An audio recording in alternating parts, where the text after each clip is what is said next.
Hello students, कल हमने जो बायोलॉजी की क्लास हुई थी उसमें हमने लास्ट में जो एंजाइमों का वर्गीकरण था उसके बारे में अध्ययन किया और एंजाइमों को अंतर्राष्ट्रीय जैव रसायन जो संघ है, इंटरनेशनल बायोकेमिकल जो यूनिट है, उस अंतर्राष्ट्रीय जैव रसायन इकाई ने 6 वर्गों में विभाजित किया, जिसका हम अध्ययन कर चुके हैं। अब एंजाइमों की यदि वर्गीकरण की बात करते हैं तो एंजाइमों का जो वर्गीकरण है वो क्रियाधार के आधार पर भी किया जाता है। तो हम यह लिख सकते हैं, क्रियाधार के आधार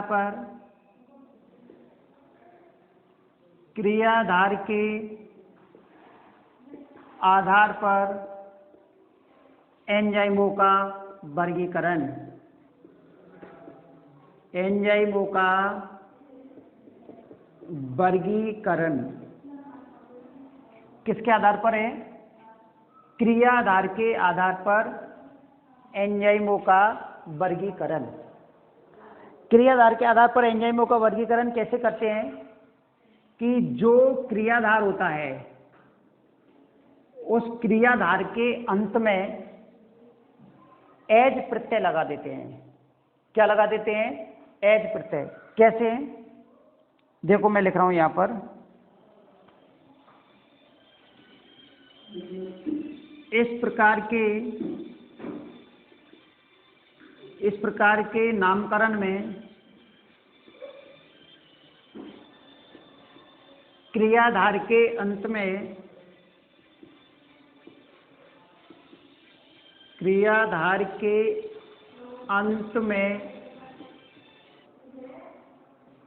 एज प्रत्यय,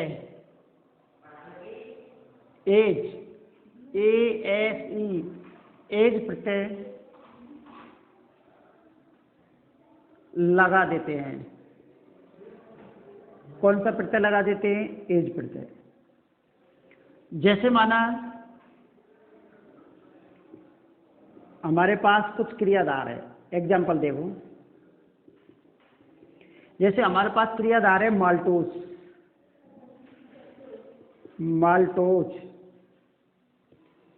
और हमारे पास क्रियाधार है जैसे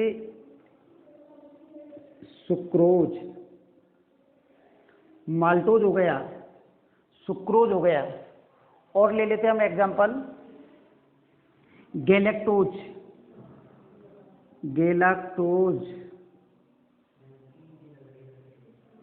ठीक है, और भी ले लेते हैं हम लाइपेज। दूसरा हम ले लेते हैं लिपिड। कौन सा ले लेते हैं? लिपिड। ये सारे आपके क्रियाधार है, और ये जो क्रियाधार है, इन क्रियाधारों के अंत में एज प्रत्यय लगाते हैं। तो माल्टोज जो क्रियाधार है, तो इसका जो एंजाइम होगा वो होगा माल्टेज।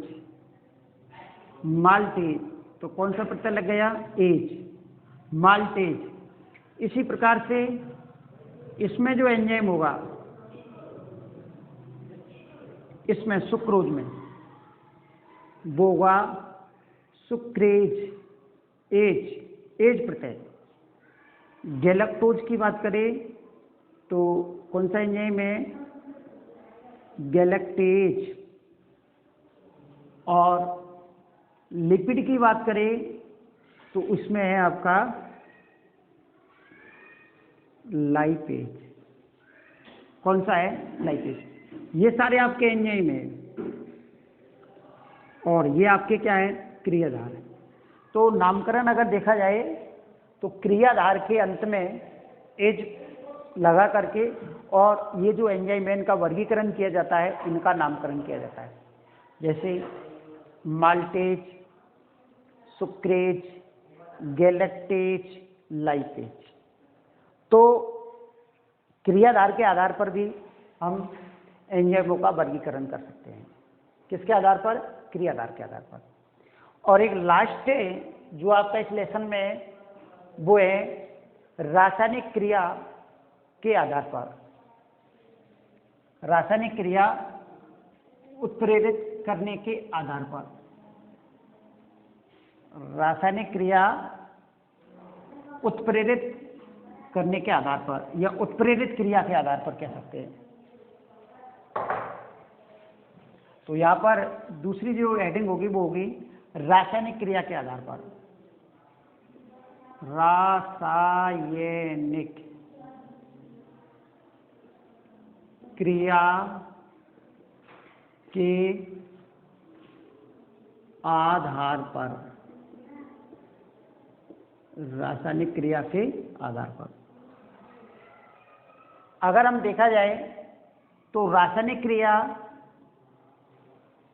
को जब एंजाइम उत्प्रेरित करते हैं तो वो हाइड्रोलेजेज वर्ग कर रहे हैं या ऑक्सी जो डोरीडेक्टेज वर्ग है उसके जो एंजाइम होते हैं वो रासायनिक अभिक्रिया को उत्प्रेरित कर रहे हैं। तो उत्प्रेरित जो क्रिया है उस उत्प्रेरित क्रिया के आधार पर एंजाइमों का नामकरण किया जाता है। तो हम यहाँ पर लिख सकते हैं एंजाइमों द्वारा जो उत्प्रेरित क्रिया है, उत्प्रेरित क्रिया के आधार पर, उत्प्रेरित रासायनिक क्रिया के आधार पर नामकरण किया जाता है। उत्प्रेरित क्रिया के आधार पर क्या किया जाता है? नामकरण। कैसे करेंगे उत्प्रेरित क्रिया के आधार पर नामकरण? जैसे एग्जाम्पल है ऑक्सीडेज, ठीक है। उसके बाद अगला जो एग्जाम्पल है वो है हाइड्रोलेज। नाम से स्पष्ट हो रहा है इसमें ऑक्सीकरण की अभिक्रिया होगी, ऑक्सीकरण। हाइड्रोलेज, तो हाइड्रोलेजेज जो एंजाइम है हमने कल भी पढ़ा था, या तो जल का निष्कासन होगा उस अभिक्रिया के अंदर या उस अभिक्रिया के अंदर जो है वो जल काम में आएगा। तो या तो निष्कासन होगा जल का या जल उपयोग में लिया जाएगा। तो हाइड्रोलेज आपने पढ़ा है ट्रांसफरेज, जब मूलकों का स्थानांतरण होता है तो उसमें भी हम ट्रांसफरेज, तो ये उत्प्रेरित अभिक्रिया के आधार पर इनका नामकरण किया जाता है। किसके आधार पर? उत्प्रेरित अभिक्रिया के आधार पर। और एग्जाम्पल देखें तो डिहाइड्रोजिनेज,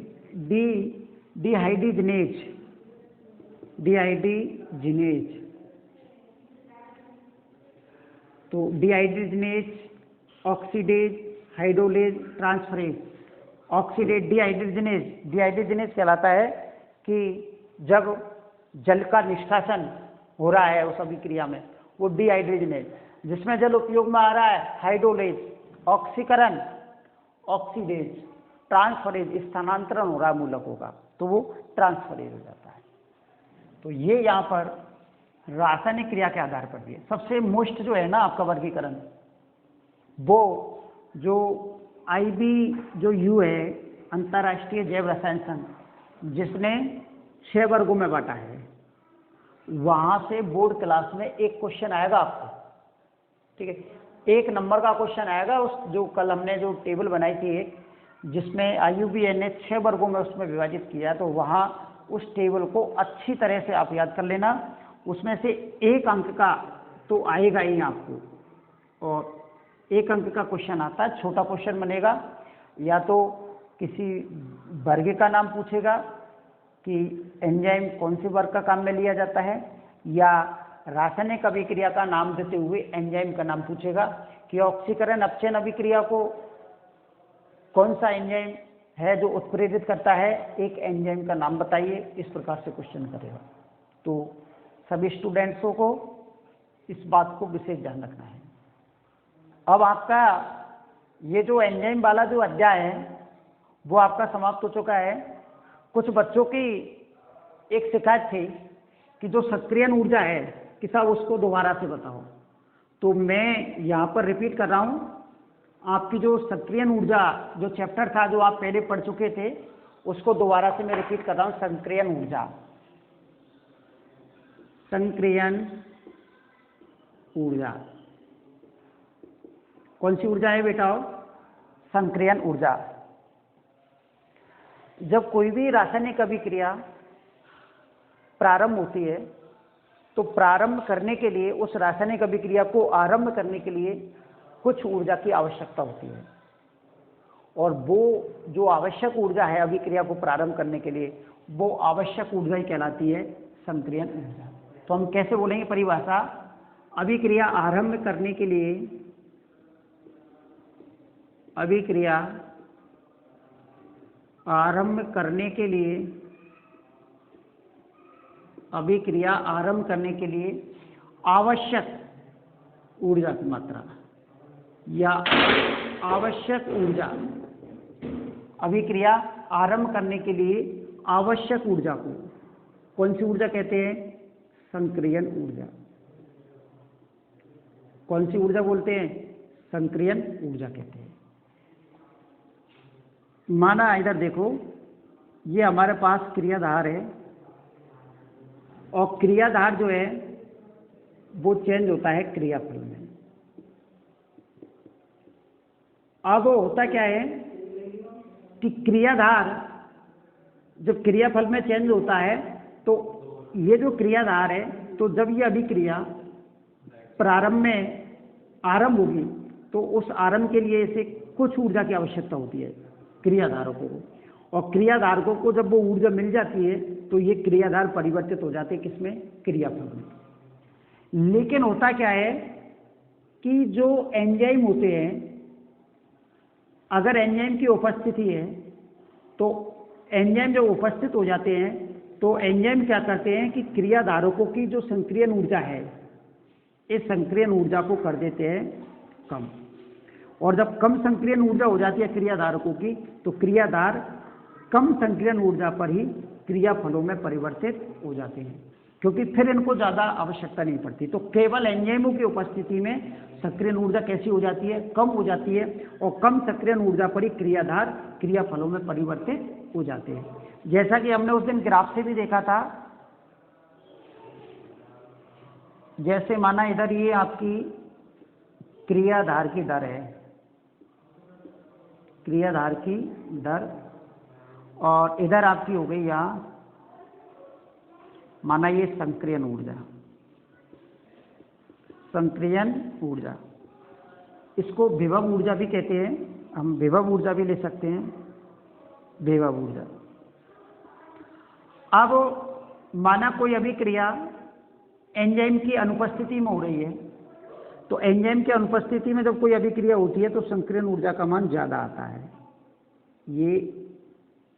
ये आपका यहाँ पर क्रियाफल बन रहा है।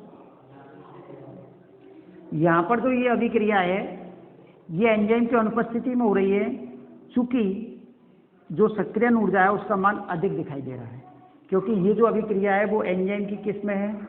अनुपस्थिति में, एंजाइम की अनुपस्थिति। तो एंजाइम की अनुपस्थिति में हो रही है अभिक्रिया, और जब एंजाइम उपस्थित हो जाता है तो एंजाइम क्या करता है कि ये जो सक्रियन ऊर्जा है, ये इस सक्रियन ऊर्जा को क्या कर देता है? कम। तो ये अभिक्रिया संपन्न हो जाती है, और ये अभिक्रिया हो गई एंजाइम की उपस्थिति में, एंजाइम की उपस्थिति। क्रियाफल तो वही बनेगा, लेकिन एंजाइम की उपस्थिति में जो सक्रियन ऊर्जा थी, पहले सक्रियन ऊर्जा अधिक थी, देखो ये सक्रियन ऊर्जा है, और अब सक्रियन जो ऊर्जा है वो कैसी हो गई? कम हो गई।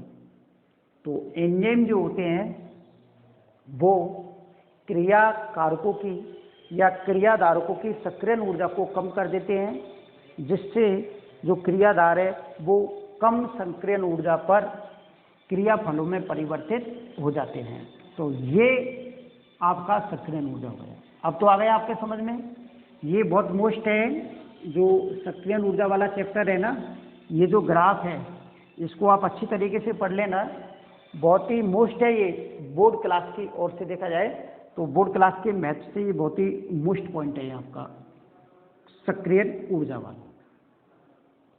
तो ये आपका सक्रियन ऊर्जा फिनिश हो गया। अब आज आपकी जो यूनिट चल रही थी प्लांट फिजियोलॉजी फर्स्ट, वो प्लांट फिजियोलॉजी फर्स्ट आपकी समाप्त हो चुकी है।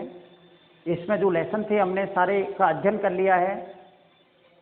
खनिज लवण है, रासारोहण है, वाष्पोत्सर्जन है, इसके अलावा एंजाइम्स हैं। तो इन सभी का हमने जो प्लांट फिजियोलॉजी के अंतर्गत जो भी पादप जल संबंध है, इन सभी का हमने अध्ययन कर लिया है, विसरण परासरण सभी के बारे में। ये जो यूनिट है आपकी, ये टोटल आपके कितने अंक की है, जो आपको सिलेबस लिखा रखा है वो आपकी 9 अंक की यूनिट है। इससे पहले हमने जो आवृतबीजी पादप है उसमें जनन के बारे में भी हमने अध्ययन कर लिया है, वो आपकी 4 अंक की जो यूनिट है। तो 9 और 4 13 अंक का मैटर अब तक हम पढ़ चुके हैं। अब हम कल लेके आएंगे आपके सामने जो कौन सी यूनिट स्टार्ट करते हैं, वो आपको कल यहाँ पर वीडियो में आपको दिखाएंगे। ठीक है, आप घर पे कोविड-19 चल रहा है, सुरक्षित रहिए और ऑनलाइन वीडियो देखिए और बायोलॉजी का अध्ययन कीजिए। Thank you.